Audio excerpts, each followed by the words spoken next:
وبركاته.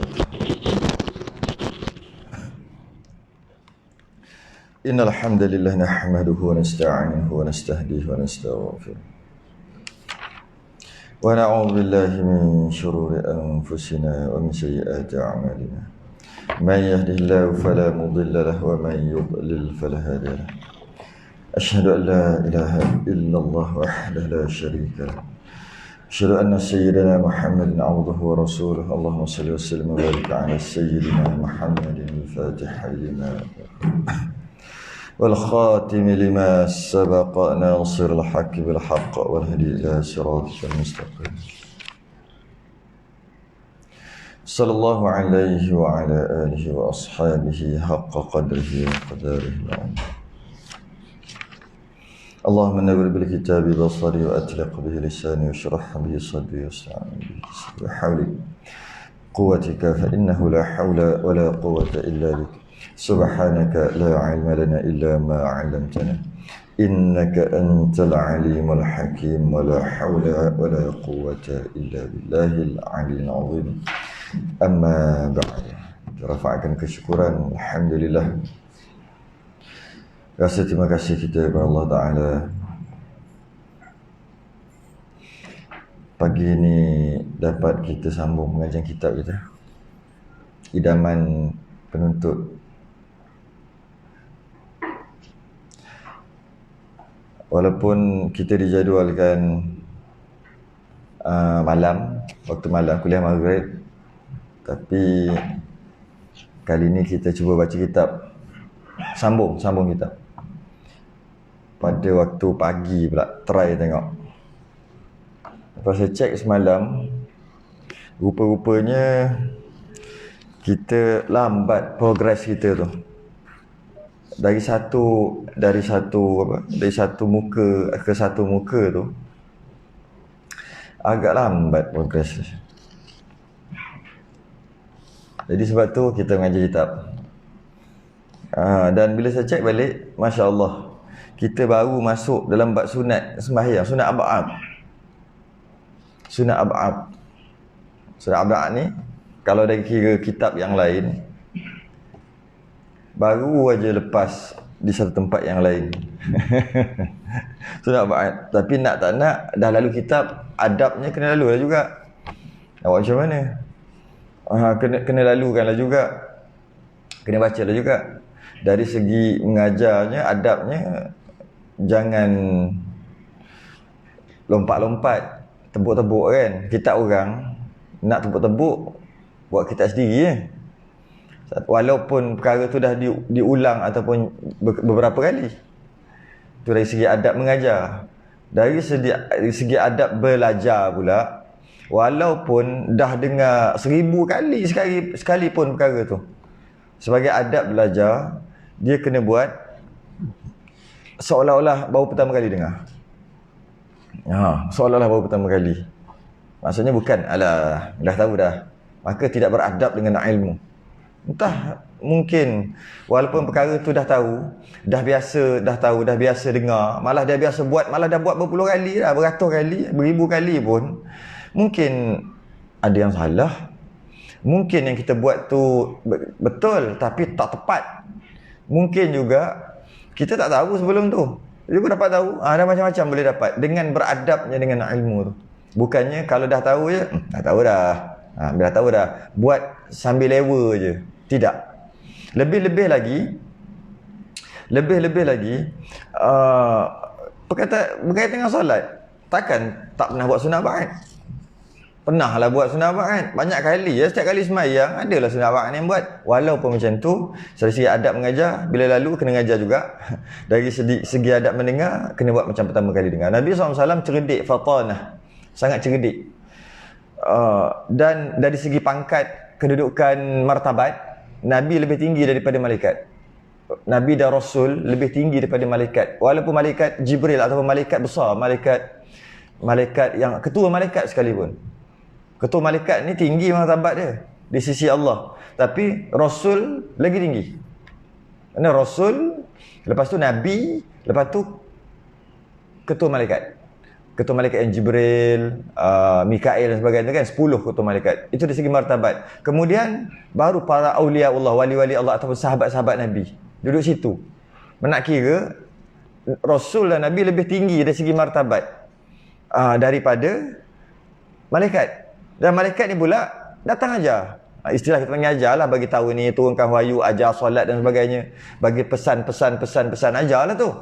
Maknanya kat sini kita dapat faham, tak semestinya yang belajar tu, yang mengajar tu maknanya dia tinggi, dia lebih daripada yang belajar, tak. Nabi SAW lebih tinggi daripada Jibril dari segi pangkat, dari segi martabat. Tapi dia duduk belajar dengan yang rendah daripada dia dari segi martabat. Jadi kita faham kat situ, yang pertama, dari segi belajar ni tak semestinya yang mengajar tu mesti lebih daripada yang belajar. Tidak. Kadang-kadang yang belajar tu lagi lebih daripada yang mengajar.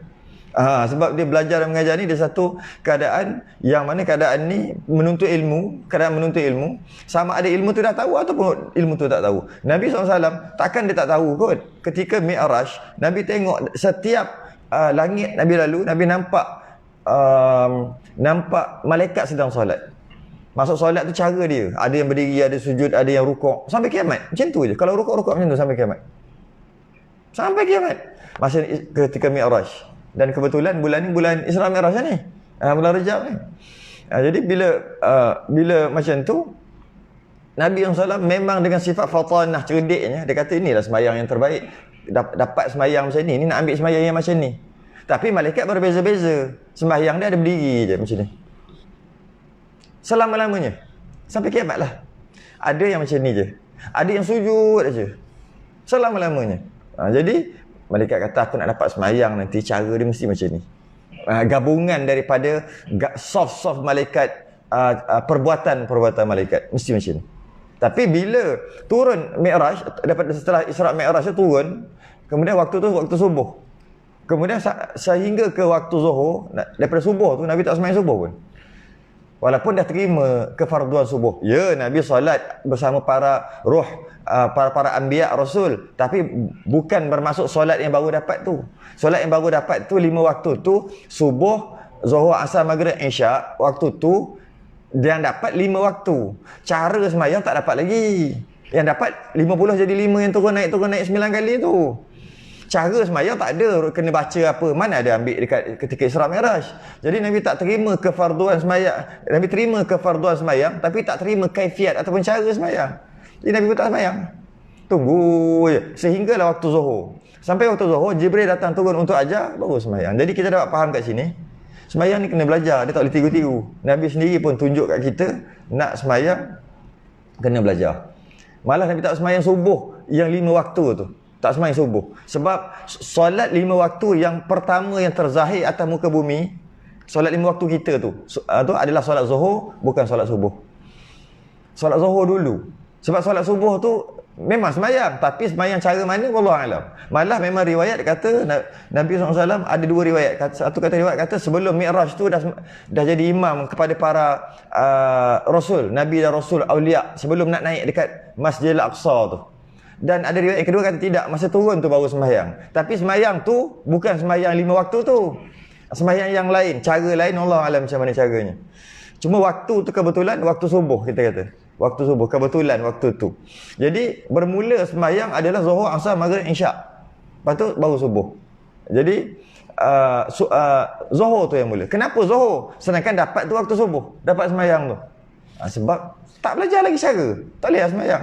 Nabi nak ajar kita tu. Jadi dan yang mengajar Nabi tu martabatnya rendah lagi. Jibril rendah lagi daripada Nabi. Nabi lebih tinggi. Jadi kat situlah sedikit. Jadi kita akan masuk sunat ba'ad, dan kita dah bahas sebelum ni. Kalau tengok muka surat 28, kalau yang Jawi muka surat 59.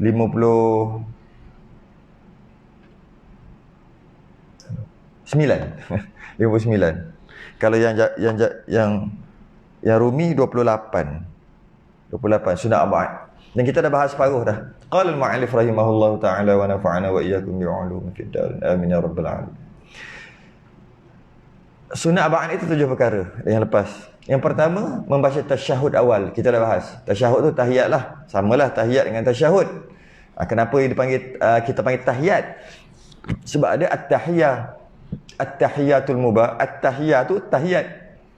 Jadi kita istilahkan tahiyat awal, tahiyat akhir. Kenapa? Sebab ada at-tahiyah. Kan? Baca surah apa? Baca surah apa? Baca surah Kulhu. Kenapa? Sebab kat depan dia ada Kulhu. Sedangkan namanya Al-Ikhlas. Tapi boleh je baca surah apa? Hal Ata. Sedang nama surah tu Ghasyiyah. So, Hal Ata ka hadithul Ghasyiyah. Tapi panggil baca surah apa? Hal Ata. Itu biasa. Itu tak ada masalah. Jadi oleh kerana tahiyat ada oleh kerana dia ada at-tahiyah, maksud tahiyat, maka dipanggil tahiyat. Kenapa tasyahud? Ni dalam kitab kita tasyahud bukan tahiyat. Kerana ada asyhadu. Tasyahud yang hujung tu ada asyhadu an la ilaha illallah wa asyhadu anna Muhammadar Rasulullah. Ada asyhadu. Habis kau baca apa ni? Baca tasyahud. Sebab ada asyhadu. Okey, maksudnya itu sekadar istilah. Selesai. Kita dah bahas panjang dah lepas sebelum ni. Yang pertama itu adalah sunat ab'ad. Dengan maksud jika tidak membaca tasyahud awal, tak baca tasyahud awal, sunat sujud sahwi ya. Sunat sujud sahwi. Tak sujud sahwi pun sah. Dengan meninggalkan dengan sengaja hukumnya makruh. Dia seolah-olah dia jadi macam cacat lah sikit sembahyang tu, tak sempurna. Tapi sah, sama ada sengaja ataupun tak sengaja. Meninggalkan tahiyat awal. Yang B yang kita dah bahas juga, selawat atas Nabi kemudian daripadanya tasyahud awal tadi. Jadi ada asyhadu an la ilaha illallah wa asyhadu anna Muhammadar Rasulullah. Allahumma salli ala sayyidina Muhammad tu hukum dia sunat ab'ad juga. Kalau kita terlupa Allahumma salli tu sunat sujud sahwi. Walaupun kita lupa satu huruf, sunat sujud sahwi. Allahumma salli Muhammad. Ala tinggal. Tertinggal ataupun sengaja tinggal tak kisah. Allahumma salli Muhammad. Lepas tu dia tu tahiyat awal tu. Lepas tu bangun, masa baca Fatihah baru teringat. Macam pelik pula aku baca tadi. Apa salah? Fikir balik, oh lupa ala. Allahumma salli ala. Tinggal ala je. Sunat sujud sahwi juga. Bukan semestinya tinggal semua.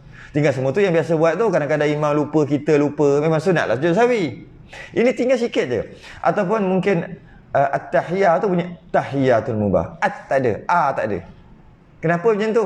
Mungkin sengaja, mungkin nak cepat sangat, mungkin terlupa, mungkin tersilap, tak kisah. Tapi ketika lepas habis daripada tahiyat tu, dia dah bangun dah. Kalau dia masih lagi tengah baca tahiyat, dia ulang balik je lah. Sebab tak habis lagi. Allahumma tadi aku tahiyat bukan terlupa, tersilap pula. Bukan aku baca at-tahiyah, aku baca tahiyah.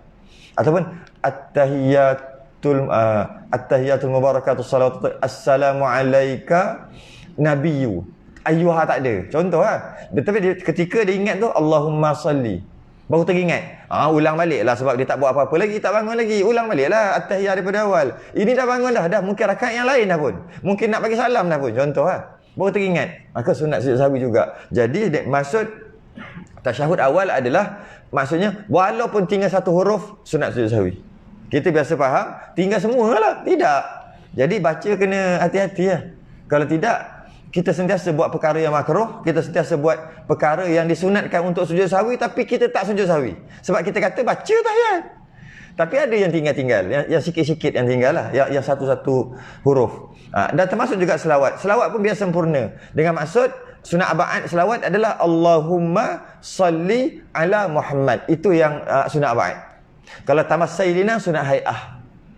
Sayyidina tu. Jadi kalau Allahumma salli ala Muhammad, dia cuma tak buat sunat hay'ah. Jadi tak adalah sujud sahwi. Malah kalau dia sujud sahwi sebab tak sebut Sayyidina, batal sembahyang.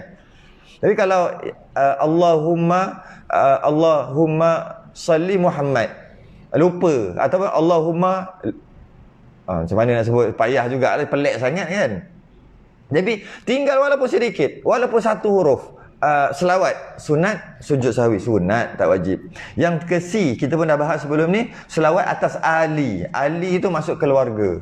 Dan saya ingat saya cerita baru ni, ada seorang sahabat tu dia selalu sebut Al-Imran, surah Al-Imran.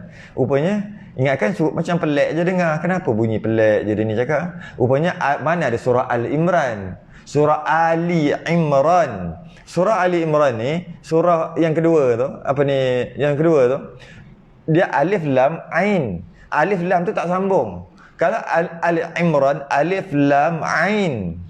Imra alif nun, baru Al-Imran. Tapi surah tu alif lam, lepas tu ain. Dia tak sambung. Dengan maksud bukan Ali. Maksud Ali tu keluarga.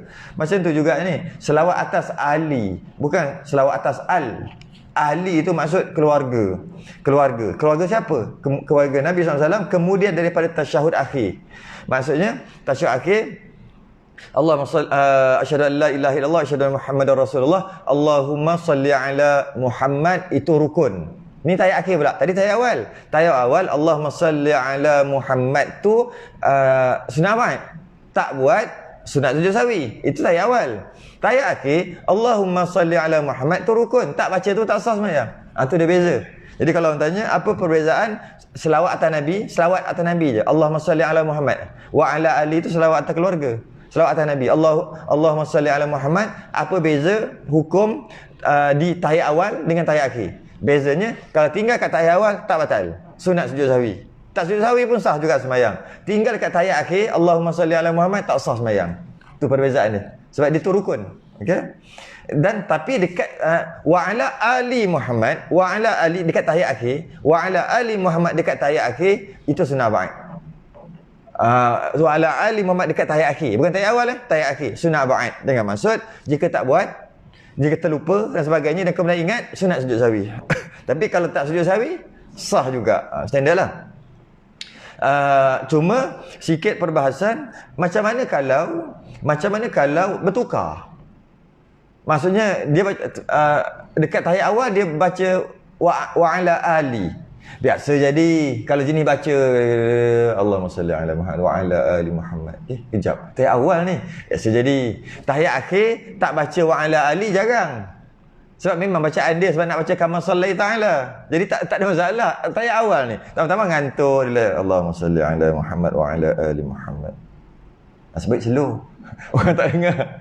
Sebab apa, nampak sangat memalukan. Ada seorang ulama ni zaman dulu, dia ada anak murid dia tanya, apa hukumnya terlupa rakaat dalam sembahyang? Dan apa hukumnya, antara dia tanya, apa hukum terlupa rakaat? Maksudnya dah lebih rakaat, terlebih, kemudian bila dia ingat, dia pun duduklah, dia sambung balik sembahyang dia cara yang betul. Katalah dia naik rakaat kelima, kemudian dia teringat rupanya dah rakaat kelima. Lepas tu dia pun turun tahiyat lah. Habis takkan nak sembahyang je rakaat kelima, batal lah kan. Turun balik tahiyat dan habis kat situ lah, tak apalah. Sujud sahwi tak sujud sahwi tu sunat. Jadi anak murid dia tanya, apa hukum terjadi macam tu dalam keadaan lupa? Dan ada soalan yang kedua, dia tanya, apa hukum membaca selawat atas Nabi ini pada tahiyat awal? Tok guru ni dia jawab, ulama ni jawab dua jawapan. Dia kata, untuk kamu sunat sujud sahwi. Untuk aku kena sebat 100 kali. Terlebih Allahumma salli ala Muhammad wa ala ali Muhammad. Alamak, tahiyat awal habislah. Sembahyang awal, sembahyang tahiyat awal bangun, lepas tu habiskan sembahyang dia, lepas tu sebat 100 kali. Bagi dia kata. Tapi untuk kamu sunat sujud sahwi. Itu kita bahas nanti kejap. Iaitu apabila meletakkan tahiyat akhir selawat atas keluarga tadi, terpindah tak sengaja, tak kisahlah. Dekat tahiyat awal sunat sujud sahwi. Itu kita bahas tu nanti. Saya nak bahas yang ni. Yang itu dia kata kenapa beza untuk kamu sunat sujud sahwi, untuk aku sebat 100 kali. Kata macam mana? Untuk kamu memang betul, itu hukum fiqh. Tapi untuk aku, macam mana aku boleh lupa rakaat sedangkan aku dalam sembahyang? Macam mana aku boleh lupa salah baca, terlebih baca yang tak disuruh, yang tahiyat akhir pergi bawa tahiyat awal, sedangkan aku sedang menghadap Malikul Mulk, raja segala raja. Tuhan yang menjadikan aku, yang bagi rezeki kat aku, yang aku menghadap kat dia bukan 24 jam pun, 5 kali je sehari. Yang wajib, tiba-tiba dalam luar sembahyang aku ingat pada dunia sampai terlupa akhirat. Dalam sembahyang pun aku ingat dunia sampai lupa terbaca. Jadi hukuman untuk aku sebat 100 kali. Maksud dari segi martabat. Martabatnya tinggal sebat 100 kali, sebat 100 kali supaya lain kali jangan buat macam ni. Dia mewajibkan dirinya sendirilah. Dia panggil hasanatul abrar sayyiatul muqarrabin. Istilah dia panggil. Bagi orang lain, orang kita ni, abrar, orang kebiasaan, orang awam macam kita ni, hasanah, baik jika sujud sahwi. Hasanatul abrar. Bagi orang biasa, macam mana? Orang biasa, kebanyakan orang ianya baik. Terlupa sujud sahwi. Baik kan sujud sahwi? Malah sunat, nama sunat lagi. Bukan sunat biasa, sunat aba'ad lagi. Kan? Dan sunat sujud sahwi tu tuntutan dia kuat. Baguslah sujud sahwi. Sebab terlupa tadi. Bagus. Tapi bagi aku, tak bagus. Sebab dua semayang pun aku lupa Allah. Dalam semayang pun aku lupa Allah. Teruk sungguh. Sebat 100 kali. Dia mewajibkan dirinya. Istilah yang dia panggil hasanatul abrar sayyiatul muqarrabin. Dia rasa dia bersalah. Sedangkan sebenarnya dia tak bersalah. Ketika Nabi Adam kita di padang mahsyar nanti, lama sangat perbicaraan nak tunggu timbang semua tu, hisab, mizan dan sebagainya, lama sangat. Berdiri pula tu, bogel pula tu, panas pula tu, malu, macam-macam ada waktu tu. Lama sangat, beribu tahun pula tu. Kemudian Allah campakkan ilham sebahagian orang di padang mahsyar ni untuk pergi cari Nabi Adam. Pergi minta, sebab dia Abul Bashar, apa dia panggil, bapa segala manusia. Itu kan, bapa segala manusia. Pergi jumpa, dia minta syafaat supaya cepatkanlah, tak larat dah nak duduk padang mahsyar. Dah beribu tahun dah. Setengah riwayat mengatakan nak cari Nabi Adam tu 1000 tahun. Macam biasa saya sebutlah, tahun tu sekadar nak bagi tahu lama je. Bukan ada tahun. Ada tahun ke padang mahsyar? Mana ada tahun? Sebab nak ada tahun kena ada hari. Nak ada hari kena ada matahari. Ada matahari baru ada hari. Sebab satu hari kan dia pusing matahari itu. Jadi ada hari baru ada matahari baru ada hari. Habis waktu tu ada ke matahari? Kan dah kiamat, matahari dah hancur. Jadi bila tak ada matahari, tak adalah hari. Bila tak ada hari, tak adalah tahun. Habis tu kata 1000 tahun. Banyak riwayat-riwayat mengatakan gitulah, 10,000 lah, 100,000 tahun lah, 1,000,000 tahun lah. Tu tahun apa tu? Sekadar nak bagi tahu lama je. Habis nak cakap berapa? Nak cakap apa? Lama berapa? Berapa lama? Tu cakap 1000 tahun. Nak bagi kita bayang. Aku hidup 100 tahun pun menegak dah rasa. Tak larat dah nak hidup. Orang hidup 100 tahun ni dia akan rasa tak larat nak hidup. Kalau dia ikut normal lah, maksudnya dia sakit. Kalau dia sihat-sihat 1000 tahun pun okey. Agaknya umur 60 dah start sakit lutut dah. Umur 70 dah payah dah sikit. Semayang dah slow. Umur 80 dah menyusahkan orang dah. Umur 90 orang kena basuh berak. Kan menyusahkan. Umur 100 macam rasa baik aku mati kot. Macam tu lah kot.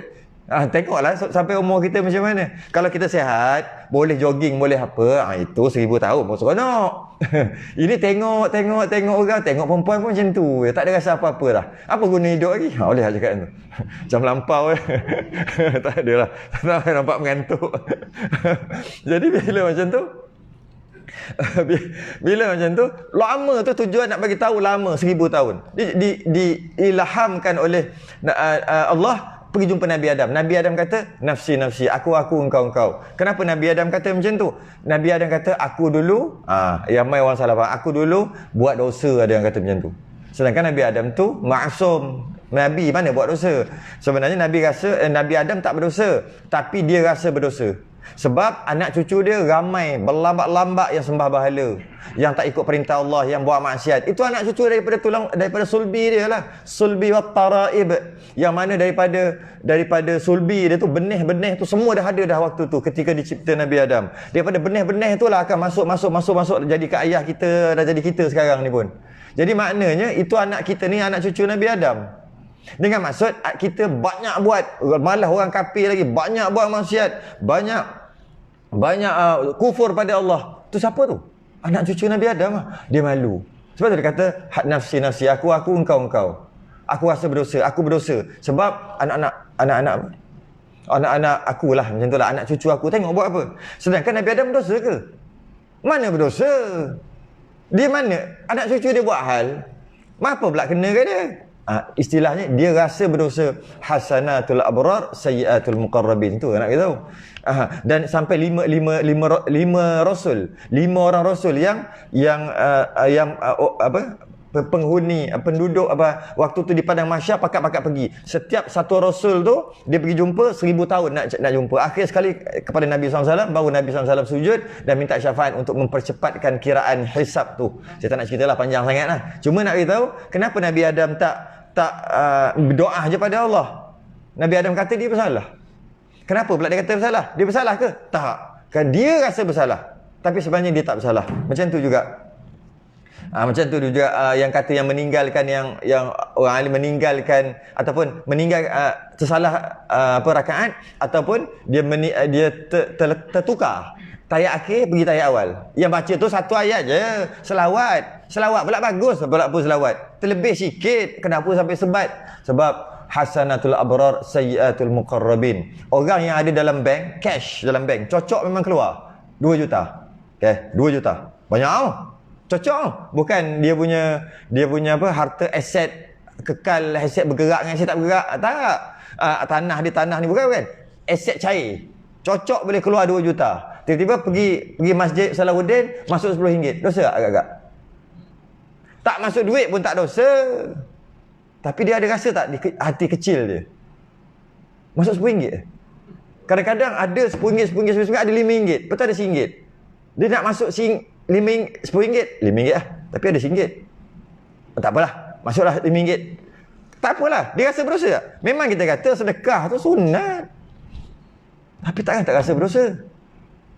Duit ada 2 juta. Tu tak kira aset lagi, tak kira kereta lagi. Datang kereta tadi tu berapa ratus ribu pula harga. Tak rasa berdosa? Rasa macam di hati kecil dia akan rasa macam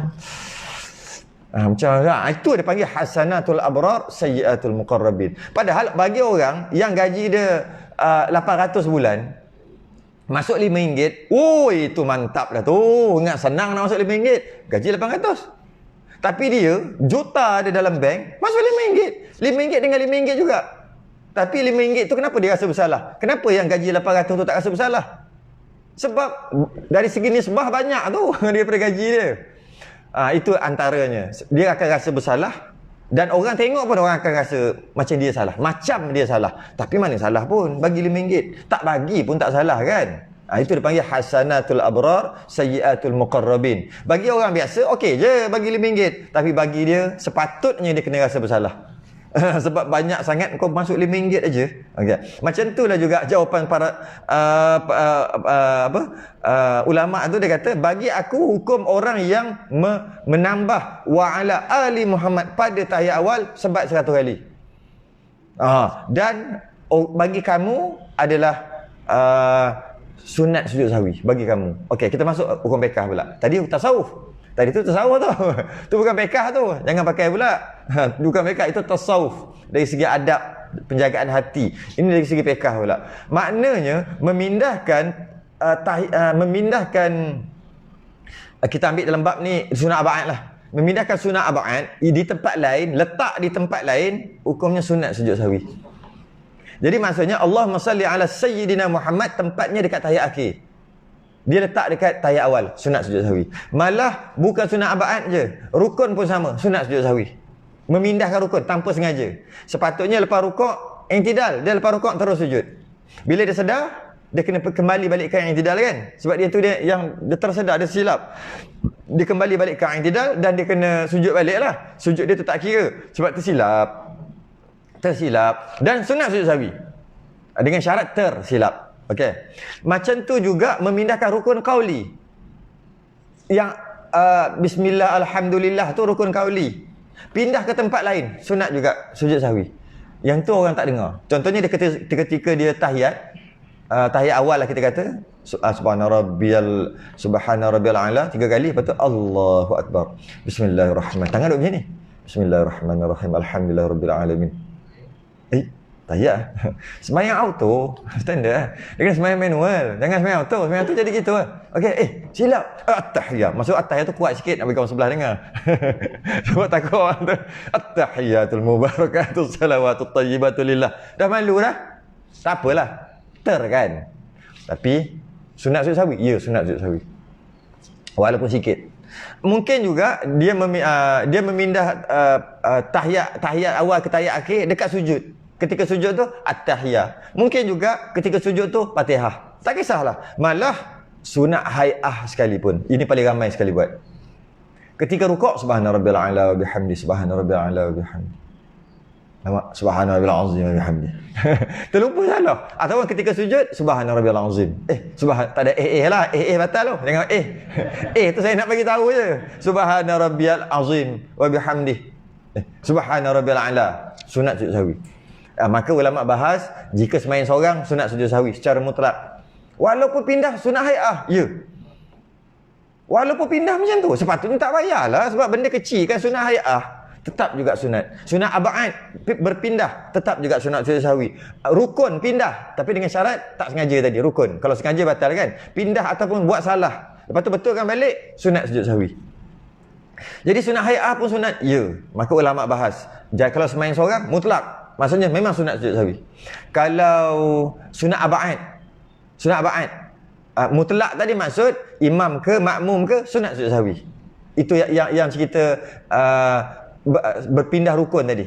Rukun macam ni dia salah buat, maka imam ataupun makmum sunat sujud sahwi secara mutlak. Tapi kalau sunat ab'ad yang jenis perbuatan macam kunut, macam tahiyat awal, macam ni, macam berdiri kunut ataupun kunut tinggal, ataupun duduk tahiyat awal. Duduk tahiyat awal kan kita tengok yang keempat ni, duduk untuk ketiga-tiga bacaan. Dengan maksud duduk adalah sunat ab'ad, baca at-tahiyah adalah sunat ab'ad yang lain. Okey, kita dah sebut sebelum ni. Jadi dia duduk tahiyat awal, maka dia telah buat satu sunat ab'ad. Kalau dia tak baca, dia diam je, maka dia sunat sujud sahwi walaupun dia duduk. Sebab duduk tu sunat ab'ad yang lain. Baca tahiyat awal kat mulut tu sunat ab'ad yang lain. Jadi dia duduk tanpa dia baca, sunat juga sujud sahwi. Kalau kunut sama juga, dia berdiri dan dia kunut, maka selesailah. Kalau dia tak kunut, maka sunat sujud sahwi. Tapi bacaan kunut okey, settle. Kunut tinggal sujud sahwi, imam dan makmum sunat sujud sahwi. Tinggal kunut, bacaan kunut. Tapi tahiyat awal ulama bahas lagi. Bacaan tahiyat awal kan ada dua. Satu duduk tahiyat awal sunat ab'ad, satu lagi baca. Okey, dia duduk tapi dia tak baca, maka sunat sujud sahwi. Adakah secara mutlak macam tadi, imam dan makmum? Tidak. Bagi imam tengok keadaan. Bagi makmum tak sunat sujud sahwi kerana imam tanggung. Dia terlupa tahiyat awal. Duduk tapi tak baca. Lepas tu lepas dah bangun baru teringat, tadi tak baca tahiyat awal. Tak kisahlah semua ataupun separuh. Allahumma salli ala asyhadu an la ilaha illallah asyhadu anna Muhammadar Rasulullah. Dah. Lepas tu bangun, terlupa selawat. Tak payah, makmum tak perlu buat apa, tak perlu turun, tak perlu buat apa, biar je, imam tanggung.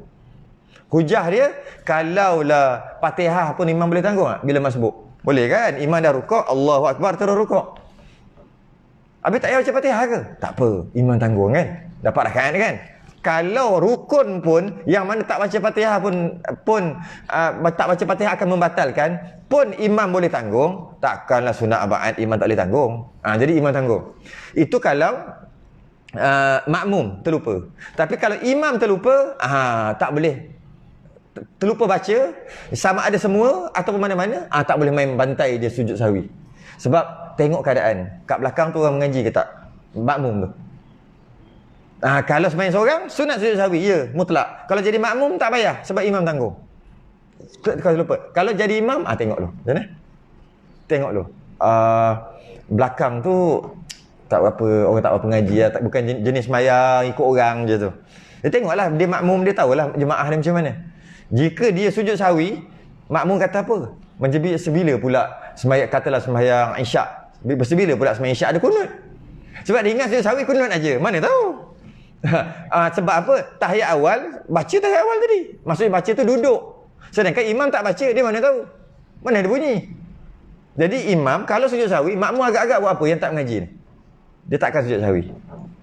Dia akan duduk diam je. Aku tak salah. Dia akan buat macam tu. Jika dia buat macam tu, batal je. Kesian tak dia? Kesian tak? Jadi bagi imam, tengok keadaan. Jika makmum jenis tak belajar kat belakang, tak sunat sujud sahwi ketika sembahyang. Bila sujud sahwi ni, ketika sembahyang tu, dan boleh ke buat selepas? Tak boleh juga. Sebab yang kata boleh buat selepas salam, Boleh ke buat selepas salam? Tak boleh juga. Yang kata boleh buat selepas salam jika dia terlupa nak sujud sahwi. 2 kali terlupa. Dah lah terlupa nak tahiyat ke apa ke. Lepas tu sunat sujud sahwi. Dia lupa lagi sujud sahwi. Double lupa. Kemudian bagi salam. Lepas bagi salam baru teringat. Alamak, lupa sujud sahwi. Sunat dia sujud sahwi.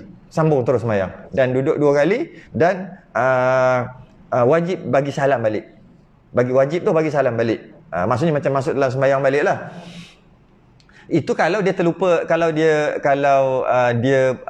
teringat waktu tu. Cuma kalaulah dia tak baca tahiyat awal, sebab dia kata selawat atas ali, ataupun dia tak baca sunat tahiyat awal ataupun tahiyat akhir yang sunat abad, iaitu Allahumma salli ala wa ala ali Muhammad, wa ala ali tu dia tak baca pada tahiyat akhir.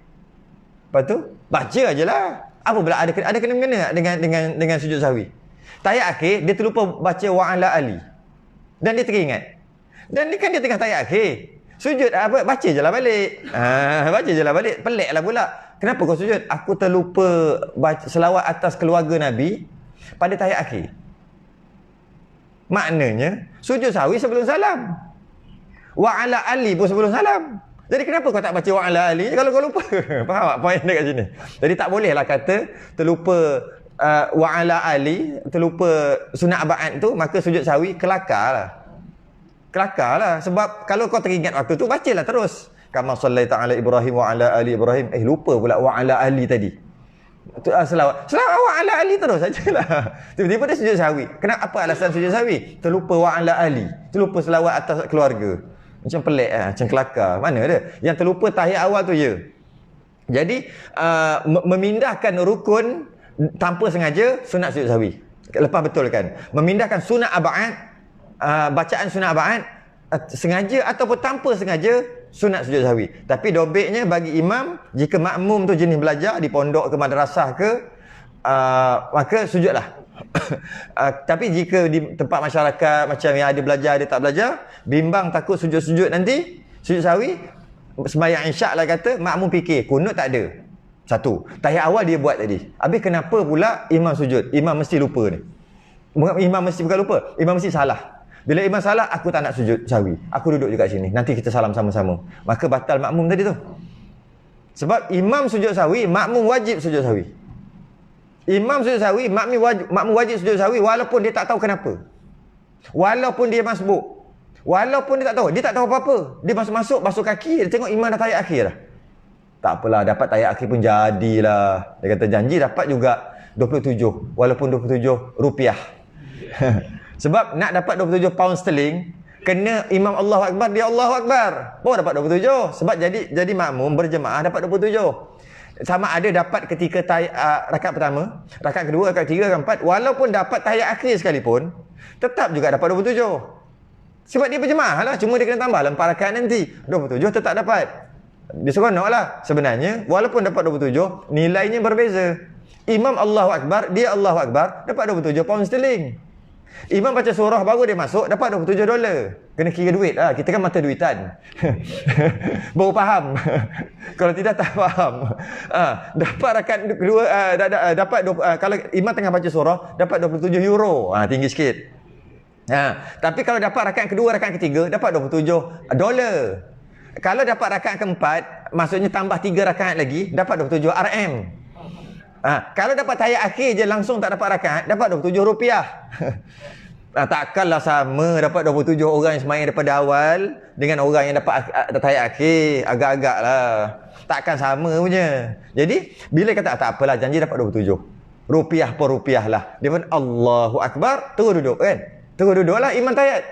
Tiba-tiba, dia baca At-Tahiyatul Muwahbih, baca tu. Tiba-tiba imam Allahu Akbar. Kan sepatutnya Assalamualaikum warahmatullahi. Dia tengok-tengok imam sujud. Sujud apa lagi? Lepas masa tahiyat, lepas tu sujud apa lagi? Sujud sahwi lah.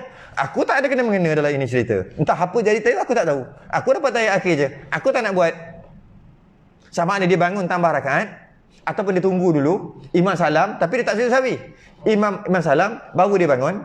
Ataupun, dia tunggu bangun, batas sembahyang.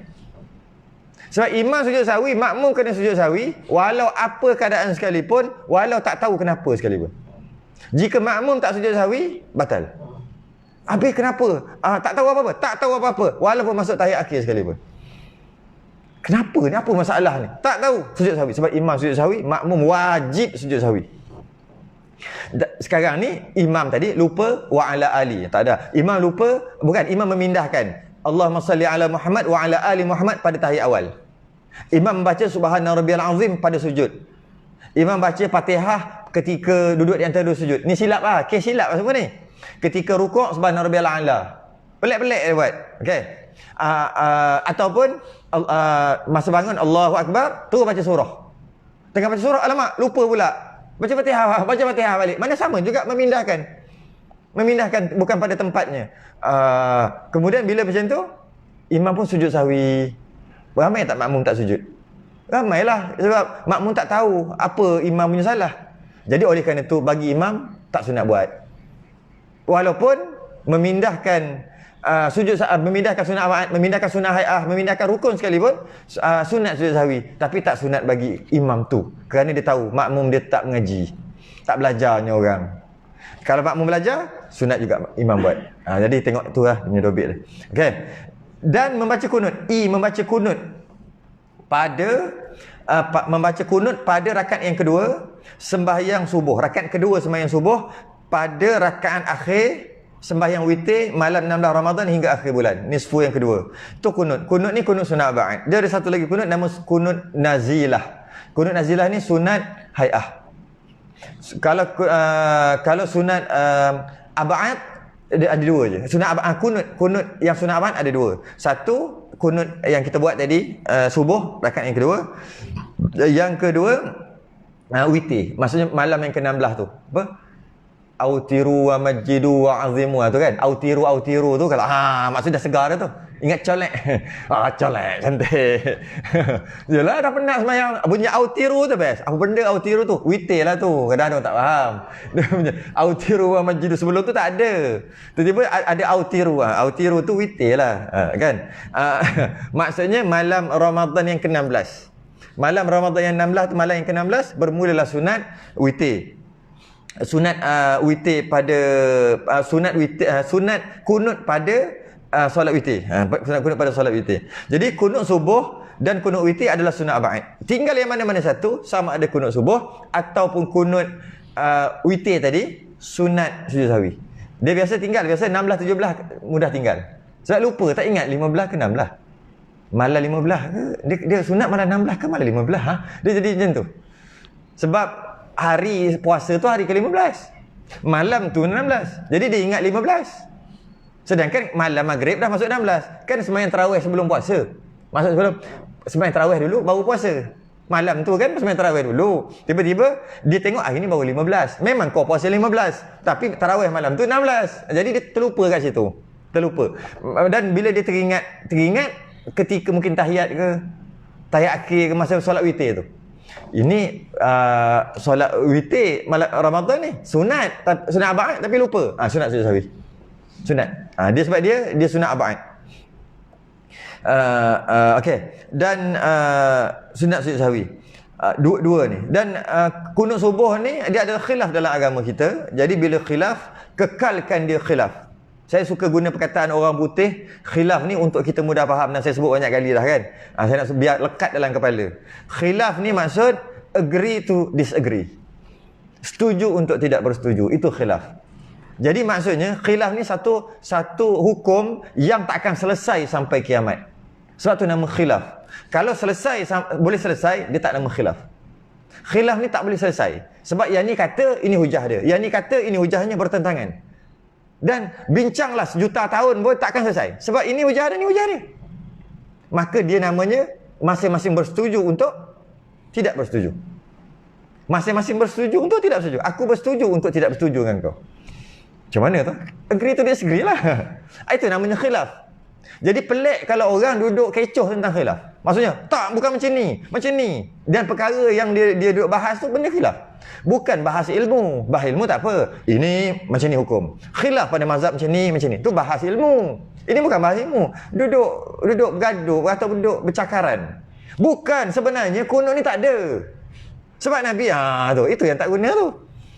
Sebab apa? Khilaf takkan selesai. Kau bergaduh lah sampai kiamat pun tak akan selesai. Nanti nak jumpa Nabi, nanti tanya Nabi. Nabi sebenarnya kunut kena ke tak kunut subuh? Akan tanya nanti. Bila? Tu dah kiamat dah. Tapi sekarang takkan selesai. Kerana yang kata ada kunut, ini hujah dia. Yang kata tak ada kunut, ini hujah dia. Dan hujah dia dua-dua tu terjadi. Jadi so macam mana? Sebab kunut pun Nabi buat time subuh, tak buat pun Nabi pernah buat juga tak buat. Dan yang bagi tahu ni sahabat yang tengok. Jadi macam mana? Nak tanya sahabat, pergi lah tanya. Nak tanya macam mana? Diorang dah semua dah wafat. Jadi khilaf, bila khilaf akan selesai. Jadi tak guna bergaduh kat situ. Yang gunanya kita bahas berkaitan dengan ilmiah. Kenapa jenis? Jadi sunat. Kenapa tak sunat? Oh macam tu. Jadi ada dua pendapat lah. Ada dua. Habis.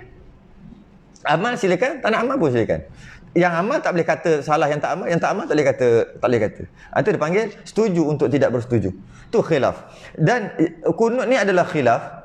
Asal usul para sahabat tengok Nabi pernah dah kunut ketika subuh. Ada sahabat tengok Nabi dah kunut waktu subuh. Waktu solat lain Nabi tak kunut. Nabi kunut waktu subuh. Okey. Kemudian berlaku satu peristiwa. Nama peristiwa ni Bi'ru Ma'unah. Satu tempat nama bir ni adalah telaga. Telaga di satu tempat nama Ma'unah. Sebab telaga tu banyak bantu orang. Orang datang musafir ambil air kat situ, dah lama tempat tu nama Bi'ru Ma'unah. Ataupun kita panggil tempat yang ada telaga yang banyak membantu orang. Satu tempat nama Bi'ru Ma'unah. Dan peristiwa tu berlaku 70 orang para sahabat mati. Kena ambush. Kena serang hendap. Dia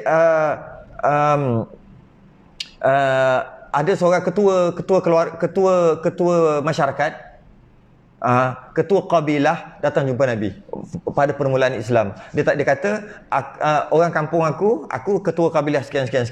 Ada 4-5 kabilah. Nabi doa kunut sampai minta hancurkan. Ada 4 Zakwan dan sebagainya, ada 4-5 kabilah.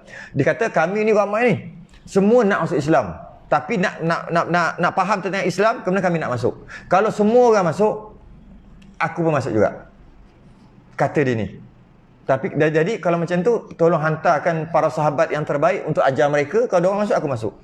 Sebab kalau aku tak masuk, aku ketua kabilah. Bila aku tak masuk, nanti aku tak diundi. Lihat macam tu. Next aku tak undi, tak kena undi. Aku tak undi. Jadi sekarang ni, kalau diorang masuk, aku masuk. Ketua kabilah ni cakap. Jadi tapi kau pergilah. Dia riwayatkan, ada riwayat kata memang ketua kabilah tu pembohong. Iaitu sebenarnya dia nak ambush. Dan ada yang kata dia tak bohong, dia baik, dia betul sebenarnya. Yang tak baik ni anak saudara dia. Anak saudara dia yang ada dekat kampung tu dapat tahu pak bapak saudara dia ni pergi minta jumpa Nabi dan minta untuk ajar. Dia marah sebab itu agama nenek moyang dia. Tapi pak cik dia tak tahu ni. Dia yang buat ambush. Ada dua riwayat lah. Ada kata tidak, memang dia ni sendiri. Sebab ketika ambush tu berlaku, yang minta pergi ke kampung tu ada di situ. Ada bersama-sama para sahabat untuk pergi ke tu. Maksudnya tak boleh nak salahkan dia lah. Waktu tu mana ada telefon lagi. Nak call macam mana? Tak boleh salahkan dia. Tapi ada kata memang salah. Tak kisahlah mana-mana satu. Yang penting ambush tadi tu. Dan akhir sekali Nabi SAW dia macam berat hati nak hantar. Sebab sebelum tu memang dah kena ambush dah. Beberapa orang sahabat dah wafat. Di kisah lain. Ada kata 10 orang. Jadi bila tiba nak jadi macam ni, nanti Kang kena pergi, risau aku, risau macam tu lah. Tapi lepas dia pujuk akhir sekali, ketua kabilah ni, dia di waktu tu orang percaya, bila ketua kabilah janji, mesti ditepati. Janji ditepati, bukan janji dicapati. Capati sekejap lagi. Janji ditepati. Dia bukan janji, lepas tu manifesto bukan kitab suci, bukan. Tak ada.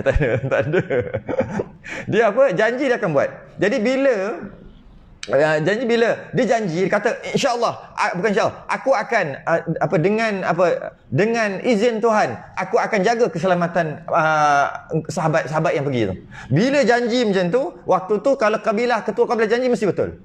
Walaupun janji dia tu macam bermusuh pun, kalau janji mesti betul. Maka Nabi lepaskan 70 orang yang terbaik. Pergi sampai satu kawasan Bi'ru Ma'unah tadi tempat tu, maka kena ambush. Tak kisahlah kena ambush sama ada dia ataupun anak saudara dia. Ambush, mati 69 orang, hidup seorang, sempat selamatkan diri. Nabi bermula pada waktu tu baca kunut nazilah 5 waktu sembahyang. Maksudnya subuh, zuhur, asar, maghrib, isyak. Para sahabat, saya ingat tak cerita awal-awal tadi? Awal-awal tadi. Awal tadi para ada sahabat yang tengok Nabi dah baca kunut subuh saja.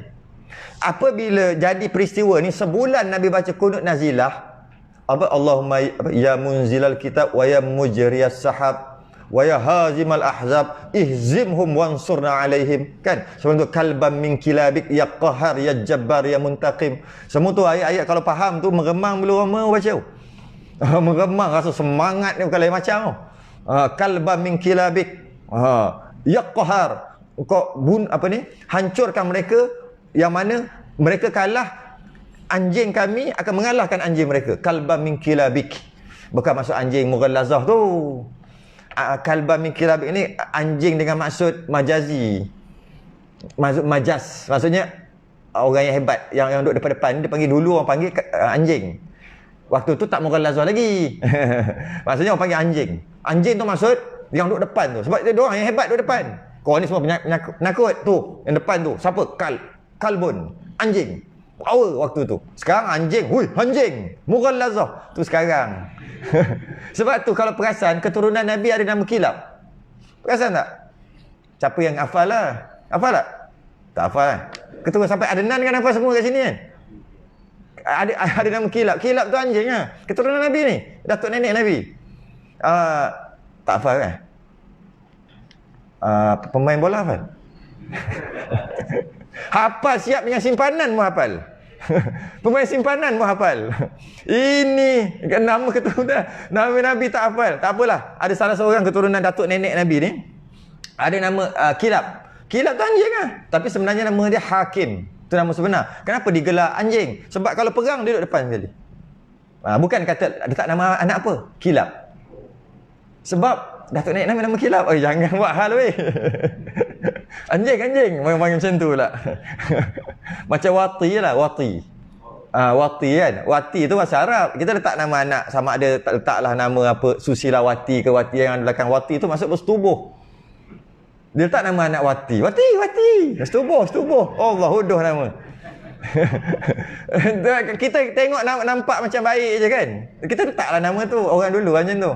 Biasa dia tak letak nama Wati, dia letak nama kat depan dulu kan. Nama tu lepas tu Wati. Tak elok sungguh lah. Tu tak elok lah. Habis dia Ambang Wati tu apa? Tu lagu. Dia Ambang Wati. Tak boleh nyanyi tau. Bahaya lah. Lagu tu main bantai je kita nyanyi. Dah cukup kat situ kejap. Dah kita sambung balik. Jadi bila Nabi doa dia panggil kunut nazilah. Kemudian sebulan maka turunlah ayat surah Ali Imran ayat 128, laisa laka minal amri syai'un aw yatuba alaihim aw yu'adzibahum fa innahum zalimun. Tidak ada campur tangan sekalipun, sedikit pun tak ada campur tanganmu wahai Muhammad berkaitan dengan mereka kena serang, mereka mati itu tak ada cerita pasal kamu. Jangan kamu doa macam tu. Sedikit teguran untuk Nabi. Sebab Nabi doa, ya Allah hancurkan. Sebab menipu. Tak marah ke? Akhir sekali Allah sebulan Allah turun ayat Ali Imran 128, Nabi tak baca dah. Macam teguran lah. Kau nak marah-marah sangat apa? Itu takdir yang aku telah tentukan sejak azali lagi. Macam tu lah lebih kurang ayat tu. Nabi tak baca dah. Tapi para sahabat ada melihat Nabi baca kunut subuh sebelum tu lagi. Dan apabila baca kunut nazilah, baca terus. Dan apabila Nabi berhenti, tak baca kunut nazilah dah, sahabat kata Nabi tak baca dah. Dan sahabat yang melihat, Nabi baca kunut nazilah bermula daripada peristiwa tu. Maka dia kata sebelum peristiwa tu tak ada kunut. Bermula peristiwa tu ada kunut. Tapi Nabi berhenti selepas sebulan. Adalah riwayat-riwayat Nabi berhenti lebih kurang sebulan. Lepas sebulan Nabi berhenti. Bila Nabi berhenti, kenapa duk baca kunut juga? Sedangkan para sahabat kata Nabi baca kunut subuh sebelum tu. Ketika peristiwa ni berlaku, Nabi tukar kunut subuh tu kepada kunut nazilah. Dan apabila Nabi berhenti setelah setahun, Nabi baca balik kunut subuh. Itu yang kata ada kunut subuh, ada kata ada tu. Sahabat yang tengok lambat sikit, dia kata bermula kunut nazilah. Sahabat yang awal lagi nampak, dia kata sebelum kunut nazilah ni ada kunut subuh. Berapa lama dah Nabi baca. Jadi kerana itu berlaku khilaf. Dan ada yang kata Nabi meninggalkan empat sembahyang kunut nazilah dekat 4 sembahyang. Tapi kunut subuh Nabi kekal. Macam-macam ada. Itu yang kata akhir sekali sahabat tengok berbeza. Kerana sebab biasa sebutlah, bila Nabi sembahyang, Nabi angkat tangan. Kita akan bahaskan datang tu malam ni, bukan akan datang malam ni je. Angkat tangan, Nabi ada angkat, Nabi sahabat tengok Nabi angkat tangan macam ni. Tapi sahabat lain pada waktu yang lain tengok Nabi angkat tangan macam ni. Dah 100 orang tengok, takkan semua boleh kata sama. Mesti ada kata Nabi angkat macam ni lah. Atas sikit. Kan benda tu benda kecil je. Atas sikit, taklah depan sikit, taklah belakang sikit, taklah Nabi jarak sikit, taklah Nabi rapat sikit, Nabi rapat sungguh, Nabi bengkok sikit jari dia. Nampak? Semua akan kata yang berbeza. Sebab 100 orang tengok, mesti ada 100 cara faham. Macam tu juga dalam masalah kunut tadi. Ada sahabat tengok daripada awal, dia faham cara tu. Tengok daripada akhir-akhir tu baru tengok, dia faham lain. Pernah satu peristiwa, cara faham, Nabi kata pergi ke satu tempat ni, sekarang waktu Zuhur. Sembahyang Zuhur dan pergi ke tempat tu, ke satu kaum tu untuk sampaikan zakat. Dan kamu jangan sembahyang asar selagi kamu tak sampai. Waktu tu dah baru sembahyang Zuhur. Kamu sampai ke sana, kalau kita kata lebih kurang jalan dengan kaki, kita kata lebih kurang 50 km lah lebih kurang. Naik unta, naik kuda 50 km. Jadi Nabi kata pergi ke kampung tu hantar zakat ni. Dan kamu jangan sembahyang asar selagi kamu tak sampai. Sahabat pun pergi. Ketika masuk waktu asar, tak sembahyang lah. Tapi ada masalah dekat perjalanan, air tak ada lah, kuda buat hal lah, unta buat hal lah, unta lapar lah sebagainya. Ada hal sikit di dalam perjalanan. Ketika sambung perjalanan balik, waktu tu dah nak masuk maghrib. Bahasa mudah kita faham, lebih kurang dalam 15 minit lagi nak masuk maghrib. Perjalanan lebih kurang lagi sejam. Katalah macam tu. Saya buat cerita lah macam tu. Tak adalah cerita berjam-jam. Nak faham je. Perjalanan tu lambat lagi sejam. Tapi waktu tu lagi 15 minit nak masuk maghrib. Sahabat terbahagi kedua. Faham dua cara. Sahabat pertama, satu kelompok faham. Nabi kata apa tadi? Jangan sembahyang asar selagi tak sampai. Sekarang sampai tak? Tak sampai. Tak boleh sembahyang asar. Tapi nak masuk maghrib. Nak masuk maghrib pun Nabi kata apa tadi? Jangan sembahyang. Sembahyang kat sana. Akhir sekali sembahyang asar waktu maghrib. Qadha macam qadha. Sahabat yang kedua kata, Nabi kata tu, kalau normal, keadaan normal, memang kita sempat sampai. Lebih kurang pukul 6, 6.30 kita sempat sampai. Kan kita ada masalah tadi. Nabi tak cakap pasal masalah tak masalah. Nabi kata sembahyang asar bila sampai. Yang kedua tidak. Nabi kata kalau normal, keadaan normal. Nabi tak sebut normal tak normal. Tapi kita jangan lupa, inna salata kanat 'alal mu'minina kitaban mawquta. Solat tu ada waktu yang telah ditentukan, iaitu waktu sekian sampai sekian. Bila lebih berdosa kalau tak sembahyang. Tapi Nabi suruh jika dalam waktu. Jika tu siapa tambah?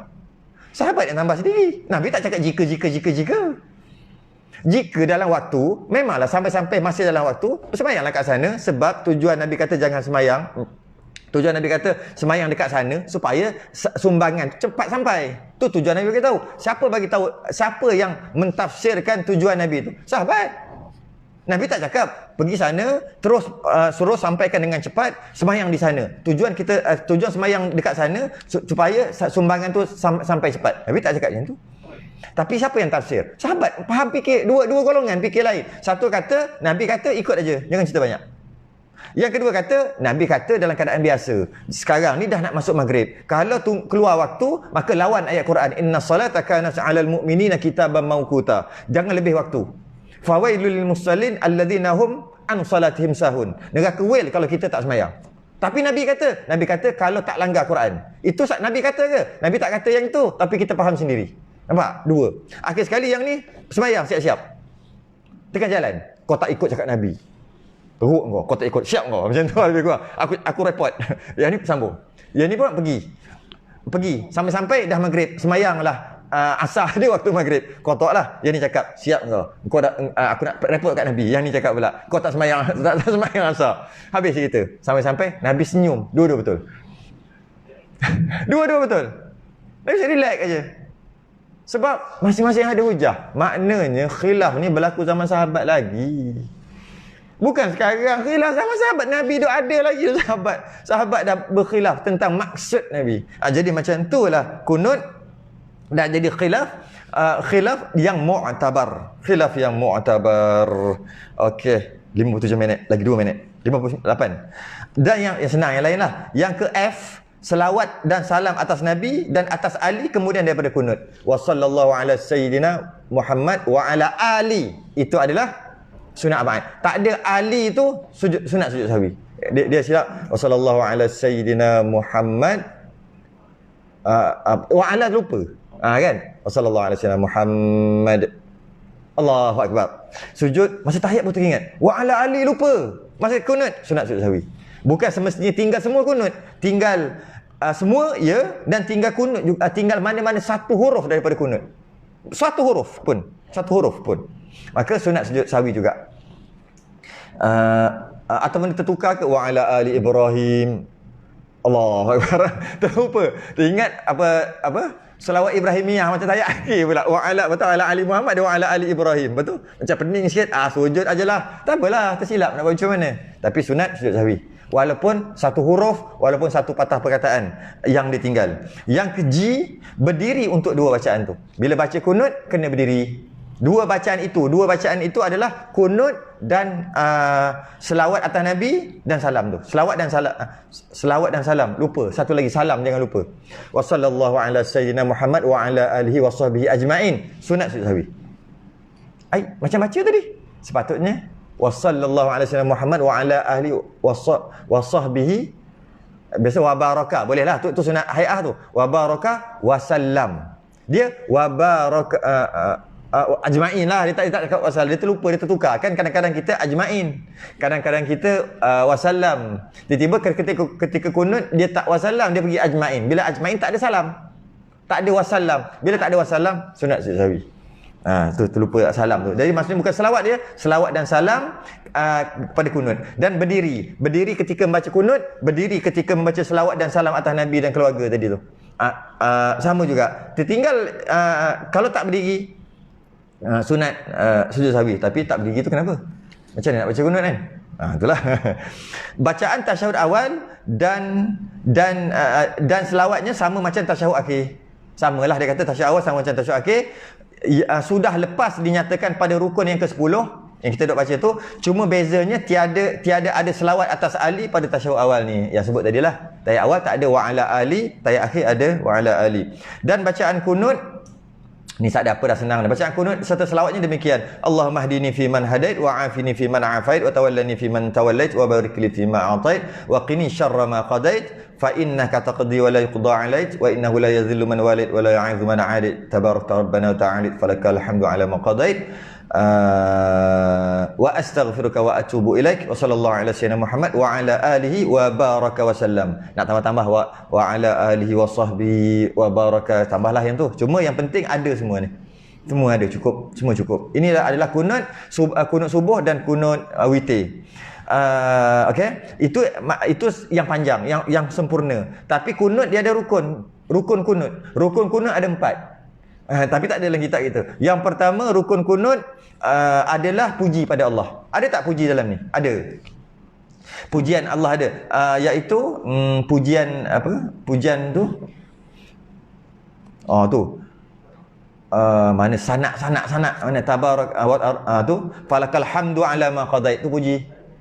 Fa innaka taqdi, puji. Semua tu puji. Dia panggil sanak puji. Ada puji. Walaupun duduk depan belakang tak kisah. Tapi janji ada puji. Selesai satu rukun. Yang kedua, rukun kedua kunut doa.